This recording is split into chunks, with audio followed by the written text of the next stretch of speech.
সেদিন গিয়েছিলাম চা বাগানে। বাংলার সবুজে ঘেরা চা বাগান মানেই যেন এক স্বপ্নের জগৎ। দূর থেকে তাকালে মন ভরে যায়। সারি সারি গাছ, পাখির ডাক আর নরম হাওয়ার ছোঁয়া। কিন্তু এই চা বাগানের মধ্যেই রয়েছে এক সরু রাস্তা, যেটি শুধু রোমান্টিক নয়, বরং অনেকেই বলে ভয়ঙ্কর। এই রাস্তাটি দিনে খুবই নিরীহ আর সুন্দর দেখায়। ছোট একটি পথ, দুপাশে বিশাল চা বাগান, মাঝখানে কুয়াশা মাখা বাতাসে হালকা একটা শান্ত অনুভূতি। কিন্তু সন্ধ্যা নামার পর ধীরে ধীরে বদলে যেতে থাকে পরিবেশ। গাছপালা যেন আর নড়ে না, পাখিরাও চুপচাপ। চারদিকে এক অদ্ভুত নিস্তব্ধতা নেমে আসে। স্থানীয় মানুষদের মুখে মুখে শোনা যায়, এই রাস্তা দিয়ে কেউ যদি রাতের বেলা একা হাঁটে, তাহলে নাকি তার পেছনে কারো পায়ের শব্দ শোনা যায়।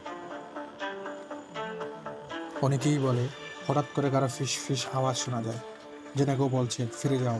তবে এও ঠিক, এইসব কথার কোনো বৈজ্ঞানিক প্রমাণ নেই। হতে পারে রাস্তার অন্ধকারে গাছের পাতার নড়াচড়া, কোনো বন্য প্রাণীর চলাফেরা বা বাতাসের আওয়াজই মানুষকে বিভ্রান্ত করে।